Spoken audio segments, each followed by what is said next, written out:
मोहन भागवत ने ईसाई लोगों का एक संगठन बनाया है। उस संगठन का नाम है ईसाई राष्ट्रीय मंच। बड़े गजब के हो भागवत जी। ईसाइयों को कुछ बिकाऊ किस्म के माल को अपने पास ले रहे हो और उनको, उनके कम्युनिटी को दिखा रहे हो कि हमने ईसाई राष्ट्रीय मंच बनाया, और दूसरी तरफ आदिवासियों के बीच में जा रहे हो और आदिवासियों के कान में कह रहे हो कि जो ईसाई बने हुए आप उसके खिलाफ मोर्चा खोलो। तो कितना बेवकूफ बना रहे हैं। एक तरफ आप ईसाई का संगठन भी बनाते हो नाटक के लिए, और दूसरी तरफ उनके खिलाफ एक मोर्चा भी खोलते हो दिखावे के लिए। मुसलमानों का ऑर्गेनाइजेशन बनाया मुस्लिम राष्ट्रीय मंच, यह आरएसएस का ऑर्गेनाइजेशन है, और उसके हेड को बनाया इंद्रेश कुमार, आरएसएस के सेंट्रल बॉडी का मेंबर, और वो आतंकवादी है।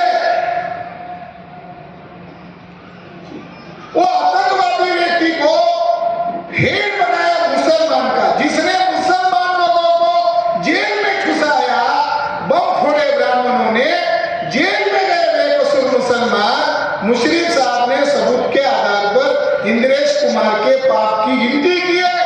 बम फोड़े इन्होंने और जेल में गए मुसलमान, और शो करने के लिए इंद्रेश कुमार को ही अध्यक्ष बनाया। कितना गजब का मामला है। अरे मुसलमान का संगठन बनाया, मुसलमान का अध्यक्ष बनाते बनाया उसको। पिछले हफ्ते उसने वक्तव्य दिया कि काशी मथुरा का समाधान इसी में है कि मुसलमान आरएसएस हम लोगों से समझौता कर ले और हमको दे दे। संगठन किसका? मुसलमान का। काम किसका? इसलिए साथियों कि जो रिलीजियस कम्युनिटीज है उन लोगों को भी हम लोग ऑर्गेनाइज करने में सफल हो रहे हैं। राष्ट्रीय मुस्लिम मोर्चा, राष्ट्रीय संगठन बनाने में हम लोग कामयाब हो गए। कई राज्यों में हमारा संगठन विस्तार पूर्वक फैल गया। बुद्धिस्ट इंटरनेशनल नेटवर्क अब भारत में तो इस्टेब्लिश हो रहा है, नेपाल में भी इस्टेब्लिश हो रहा है, वहां भी हमारा नेटवर्क खड़ा हो रहा है। और नेटवर्क को बढ़ाने के दृष्टिकोण से हम नेपाल के साथ दोस्ती बना रहे हैं, तो नेपाल के लोग अभी हमारे साथ जुड़ गए। वो हम लोगों को वहां न्योता देने वाले, आप भी आप वहां, जैसे हम यहाँ हैं आप भी वहां। बुद्धा का वहां बर्थ हुआ है जिस जगह पर, वहां बुद्धा, सिद्धार्थ बुद्धा छोटे बच्चे के तौर पर उंगली आकाश की तरफ खड़े किए हुए ऐसा स्टैचू है लुम्बिनी में। राम मंदिर बनाने के लिए बीजेपी गवर्नमेंट के लोगों ने कहां से पत्थर लाए? चट्टान को काटकर कहां से पत्थर लाए? वो पत्थर नेपाल से लाए। ऐसा शो किया गया कि हमने नेपाल से लाया है। साथियों, वो जो पत्थर उन्होंने वहां से लाया, क्या शो करना चाहते हैं? आरएसएस और बीजेपी के लोग ग्लोबल लेवल पर बुद्धा और अशोका की आइडेंटिटी को जानबूझकर हाइड करना चाहते, दबाना चाहते।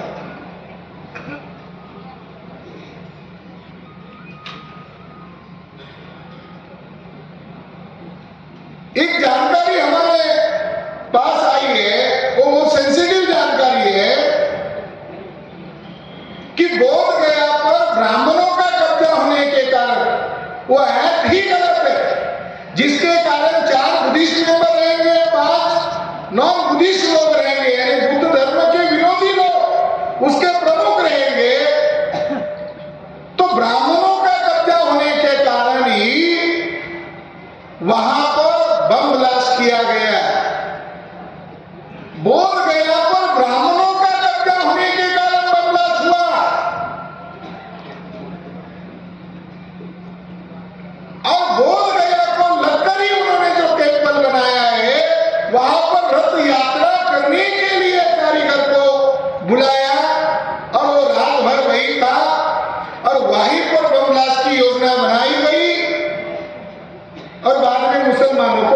जेल में ठुसाया। बम फोड़ा किसने? ब्राह्मणों ने। जांच को डाइवर्ट कर दिया गया, यानी बौद्ध स्थल के ऊपर ही कब्जा नहीं किया, कब्जा होने के कारण आसपास में मंदिर डेवलप कर रहे हैं और उसके कारण बम ब्लास्ट जैसी गतिविधियां को मजबूत कर रहे हैं। अभी ये नागपुर है, नागपुर में आने वाले लोग दीक्षा भूमि को देखते हैं। दीक्षा भूमि ये बुद्धिस्ट दीक्षा भूमि है, पूरे विश्व के लोग वहां आते हैं। बाबा साहब अम्बेडकर ने यहाँ क्रांति का कदम उठाया इसलिए। मगर आज दीक्षा भूमि के ऊपर नितिन गडकरी और देवेंद्र फडणवीस का डायरेक्ट कब्जा है। इनडायरेक्ट कब्जा नहीं है, दीक्षा भूमि के ऊपर भी डायरेक्ट कब्जा उन्होंने कर दिया है। आशीष द्विवेदी, मेजर कुलकर्णी और एक तीसरा ब्राह्मण है। ये तीन ब्राह्मण लोग वहां का मैनेजमेंट देखते हैं और मैनेजमेंट देखने का काम तो वहां के ट्रस्ट बनाए हुए बुद्धिस्ट लोगों का होना चाहिए था, मगर उसका मैनेजमेंट करने का काम ये आरएसएस से जुड़े हुए ब्राह्मण करते हैं। ये अपने आप में सबूत है कि ब्राह्मण लोग जहां बहुजन लोगों की प्रेरणा स्रोत है उसके ऊपर कब्जा कर रहे हैं।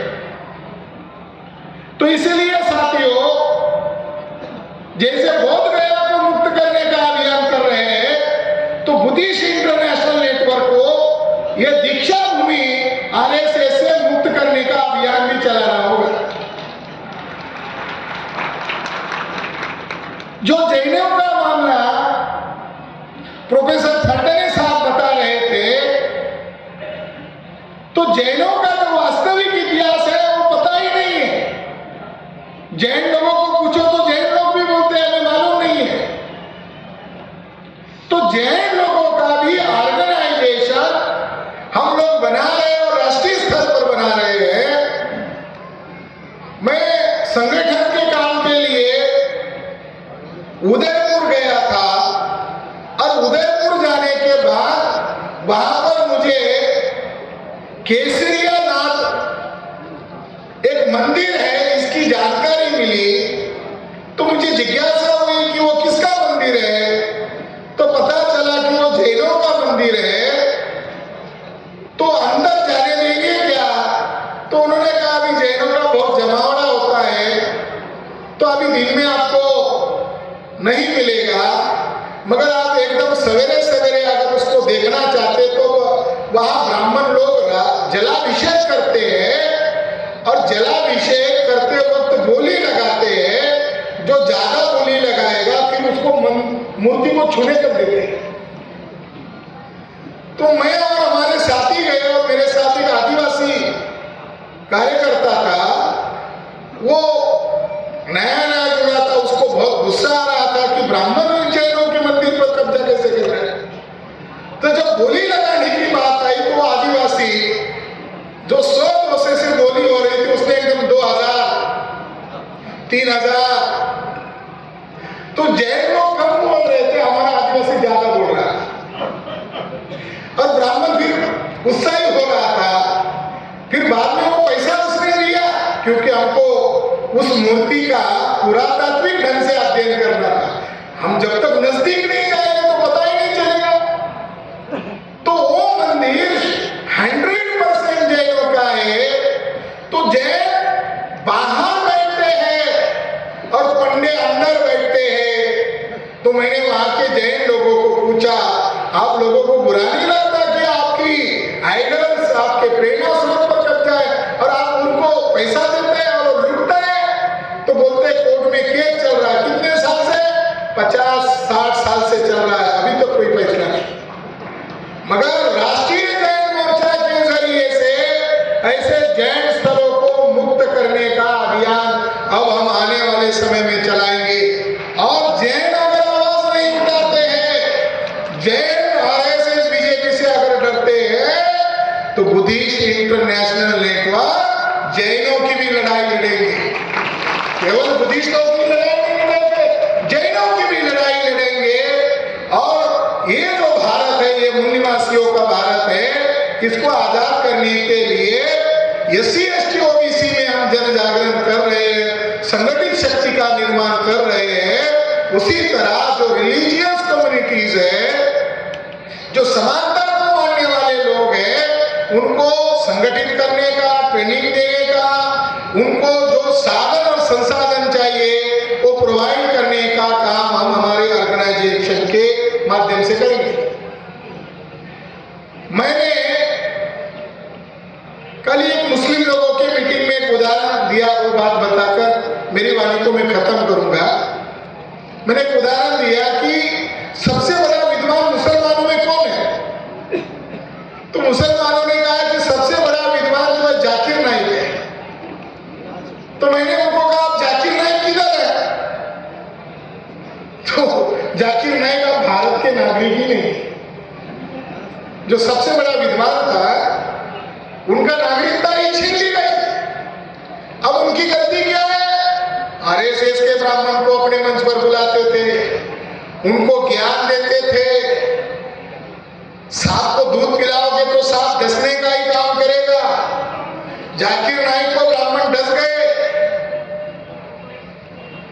और जाकिर नाइक ने एक दिन एक शंकराचार्य को अपने मंच पर बुलाया और शंकराचार्य ज्यादा नहीं 10 मिनट बोले। 10 मिनट में उसने कुरान की तारीफ कर दी, अल्लाह की तारीफ कर दी, नबी की तारीफ कर दी, यहाँ तक कहा अगर इस्लाम दुनिया में नहीं आता तो दुनिया खत्म हो जाती। मुसलमान तालियां पर तालियां, माशाल्लाह, वाह वाह वाह वाह, क्या बात है, क्या बात है। हिंदुओं का धर्मगुरु शंकराचार्य बोल रहा है। जब ये बहुत तालियां बजा रहे थे तो उसने फन निकालकर अपना असली चेहरा दिखा दिया, मगर किसी को दिखाई नहीं दिया क्योंकि वो तारीफ में खुश थे, वो थोड़ी के डर थे, वो तो तारीफ में खुश थे। उसने आखिर में एक ज़हरी स्टेटमेंट दे दिया, जो कुछ कुरान में अच्छा है वो सारा हमारे वेद से लिया हुआ है। ये बोलो शंकराचार्य, यूट्यूब पर है। और सबसे बड़ा विद्वान जाकिर नाइक साहब बैठे हुए हैं। तो RSS और बीजेपी के लोग और ये जो पंडित लोग हैं, इनसे अगर लड़ना है तो हमें हमारे पैर को मजबूत करना होगा और उनके साथ हमें डिस्टेंस मेंटेन करना होगा। उनकी विचारधारा गैर बराबरी की है, हमारी विचारधारा इंसानियत की है। जहर को साथ में नहीं लिया जा सकता, इसलिए हमें सतर्क रहना होगा, ऑर्गेनाइज वे में हमें लड़ाई लड़ना होगा। तो आने वाले समय में मास एजुकेशन के जन आंदोलन की तैयारी में हमें आगे चलना है। देश का दुश्मनों ने सत्यानाश कर दिया है। अब लोगों की उम्मीद, लोगों की आशा आप लोगों के ऊपर ही टिकी हुई है। आप ही लोगों को आजाद करा सकते हैं, आप ही उनको इस गुलामी से मुक्त कर सकते हैं।